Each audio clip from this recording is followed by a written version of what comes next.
नमस्कार सखींनो, स्मार्ट सखीमध्ये तुम्हा सर्वांचे मनापासून स्वागत आहे. आज आपण पाहणार आहोत वटपौर्णिमे दिवशी वडाच्या झाडाची पूजा कशी करायची. ज्यांना वडाच्या झाडाजवळ जाणे शक्य नाही त्यांनी घरीच कशी पूजा करावी याची मी माहिती देणार आहे. 8 दिवस आधीच वडाचे झाड एका कुंडीत लावून घ्यायचे आहे. त्यानंतर झाड एका पाटावर ठेवायचे आहे. पाटाभोवतानी आपण रांगोळी काढून घेऊया. आपण घरीच पूजा करणार असल्यामुळे पाटाभोवतीने थोडीशी रांगोळी काढून घ्यायची. व्हिडिओत दाखवले त्याप्रमाणे साहित्य वडाच्या पूजेसाठी लागते.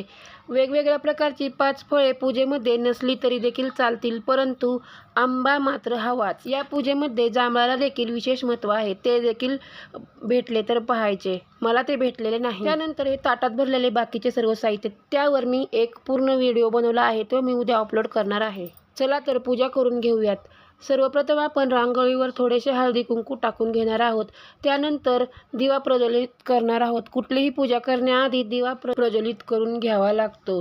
दिव्याच्या साक्षीने म्हणजेच अग्नीच्या साक्षीने सर्व पूजा आपली पार पाडली की ती पूर्णत्वास जाते. दिवा प्रज्वलित केल्यानंतर आपण विड्याचे पान आणि सुपारी पाटावर ठेवून घेणार आहोत. पाटावर विड्याची पाने ठेवायची, त्यावर 1 रुपयाचे नाणे ठेवायचे आणि त्यावर सुपारी ठेवून घ्यायची आहे. सुपारीचा अभिषेक म्हणून थोडेसे पाणी लावून घ्यायचे आणि सुपारीला म्हणजेच गणपतीला हळदी कुंकू लावून घ्यायचे.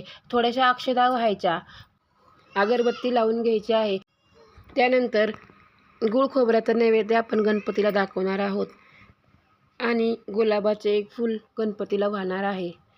त्यानंतर आपण तुपाचा दिवा प्रज्वलित करून त्याने गणपतीला ओवाळून घेणार आहोत. ही झाली आपली गणपतीची पूजा. म्हणजे आपले सर्व काम विघ्नहर्ता सबिना विघ्न पार पाडेल. आता आपण वडाच्या झाडाची पूजा करणार आहोत. सर्वात आधी वडाला थोडेसे पाणी वाहून घ्यायचे आहे. त्यानंतर पंचामृत व्हायचे आहे आणि पुन्हा थोडेसे पाणी वाहून घ्यायचे आहे. वडाचा अभिषेक झाल्यानंतर आपण वडाला थोड्याशा अक्षता वाहून घेणार आहोत. त्यानंतर वडाला हळदी कुंकू लावून घ्यायचे आहे.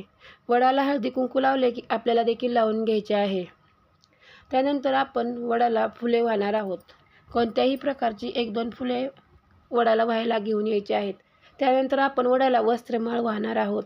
ही वस्त्रमाळ आयती मिळते किंवा आपण हळदी कुंकाच्या साहाय्याने ती घरी बनवायची असते. साच्या अखंड सुताला हळदीचे आणि कुंकवाचे एक आड एक बोट लावून ही वस्त्रमाळ घरीच तयार करता येते. त्यानंतर इथे मी वडफळे वडाला अर्पण करत आहे. या वडफळांच्या रेसिपीचा व्हिडिओ माझ्या पिंकीज किचन मराठी या रेसिपी चॅनलवर उपलब्ध आहे. तेथे जाऊन तुम्ही तो पाहू शकता. आता आपण सावित्रीची वटी भरणार आहोत. सावित्रीची वटी भरण्यासाठी इथे एक ब्लाऊज पीस घेतलेला आहे. त्यावर गहू आणि ओटीच्या साहित्याने ओटी भरून घ्यायची आहे. वटपौर्णिमेच्या आधी बाजारामध्ये साहित्य मिळते. त्यामध्ये आरसा, फणी, बांगड्या आणि काळे मणी असे एक पाकिट मिळते. ते देखील ओटीच्या साहित्यामध्ये ठेवायचे आहे. त्याचबरोबर 1 आंबा आणि नारळ, 1 फूल देखील मी वाहिलेले आहे. आता वडाची पूजा झालेली आहे. आपण वडाला फेऱ्या मारून घेणार आहोत. वडाला अशा प्रकारे धागा बांधून घ्यायचा आहे आणि त्यानंतर आपल्या मर्जीप्रमाणे 5 किंवा 7 फेऱ्या वडाला मारून घ्यायच्या आहेत. आता थांबा, व्हिडिओ स्किप करू नका किंवा बंदही करू नका, कारण आणखी थोडी पूजा राहिलेली आहे. फेऱ्या झाल्यानंतर वडाचा धागा असा पुन्हा एकदा गाठ मारून घ्यायचा आहे आणि वडाची पूजा झाल्यानंतर आपल्याला 5 सवासणींची ओटी भरायची आहे. त्यामध्ये मी तुम्हाला आता इथे एका सवासणीची ओटी भरून दाखवते. वटपौर्णिमे दिवशी वडाच्या झाडाजवळ इतरही सुवासिनी आलेल्या असतात.